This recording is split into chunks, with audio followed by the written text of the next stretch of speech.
प्रयागराज में आज यहाँ मुझे संगम तट पर दर्शन करने, माघ मेले की तैयारी और 2025 के प्रयागराज कुंभ यानी महाकुंभ की तैयारी देखने का एक अवसर मिला है। मैंने अपने सहयोगी मंत्रियों के साथ में, जनप्रतिनिधियों के साथ में यहाँ की पूरी व्यवस्था का निरीक्षण किया है। इस बार माघ मेला कुछ विशिष्ट होगा। खास तौर पर 500 वर्षों के बाद अयोध्या में श्री राम जन्मभूमि पर मर्यादा पुरुषोत्तम भगवान श्री राम की मूर्ति प्राण प्रतिष्ठा के कार्यक्रम को आदरणीय प्रधानमंत्री जी के कर कमलों से 22 जनवरी को भव्य आयोजन के साथ होने के कारण यहाँ का प्रयागराज में भी काफ़ी बड़ी संख्या में श्रद्धालुओं के आने की संभावना है। इसलिए माघ मेले की व्यवस्था का भी निरीक्षण करने के लिए विशेष रूप से मैं यहाँ पर आया हूँ।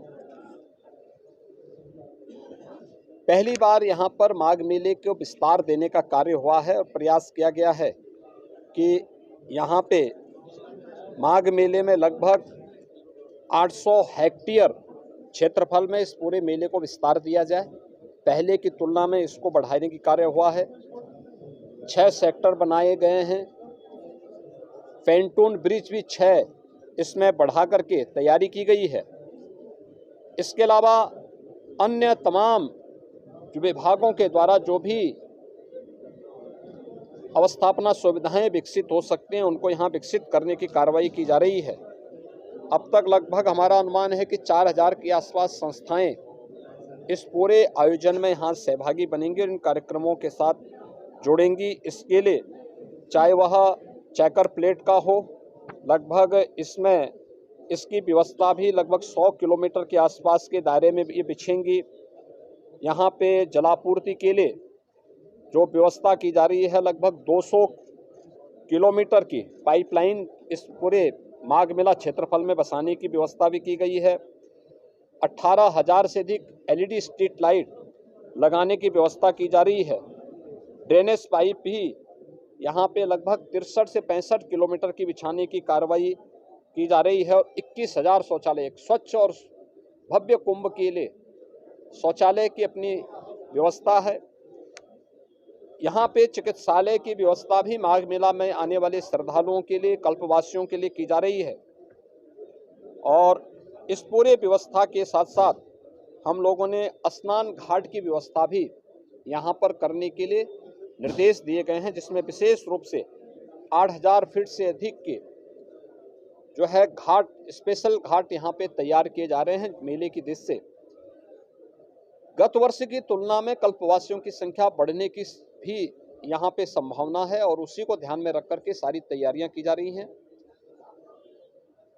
यह एक अवसर होगा माघ मेला हमारे लिए 2025 के प्रयागराज महाकुंभ की तैयारी की एक ट्रायल करने के लिए, उसकी एक प्रारंभिक भूमिका तैयार करने के लिए और पूरी टीम उसी दिशा से यहाँ पर कार्य कर रही है। ट्रैफिक की व्यवस्था को सुनिश्चित करने का कार्य हो या फिर यहाँ पर पार्किंग के स्पेस को,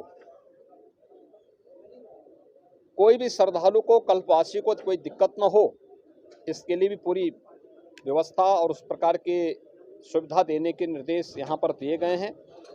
मुख्य स्नान जो होंगे, मकर संक्रांति का पहला स्नान 15 जनवरी को होगा। उस पूर्णिमा का जो दूसरा स्नान है यह यहाँ पर 25 जनवरी को होगा और इस दिन से कल्पवास भी यहाँ पे प्रारंभ होगा। मौनी अमावस्या 9 फरवरी को होगी, बसंत पंचमी 14 फरवरी को होगी, माघी पूर्णिमा 24 फरवरी को और महाशिवरात्रि 8 मार्च को संपन्न हो। ये आयोजन होंगे जो मुख्य 6 स्नान इस बार के इस पूरे माघ मेले के दौरान यहाँ पर देखने को मिलेगा। लगभग 2 महीने का ये पूरा आयोजन चलेगा और इसके लिए पूरा प्रशासन, पूरा शासन लग करके इस आयोजन को श्रद्धालुओं की सुविधा और आने वाले जो कल्पवासी हैं, साधु संत हैं और अन्य जो भी संस्थाएं हैं, उन सब के साथ बेहतर तालमेल करके इसको भव्य आयोजन के साथ आगे बढ़ाने का कार्य करेंगे। और आज उसी की समीक्षा करने के लिए मैं स्वयं यहाँ पे आया हूँ और मुझे विश्वास है कि प्रयागराज कुंभ 2025 के पहले बेहतरीन माघ मेले की सुविधा हम श्रद्धालुओं को दे करके प्रयागराज को स्वच्छता और भव्य कुंभ का संदेश देने में सफल होंगे। धन्यवाद जी। आराम से लिखा।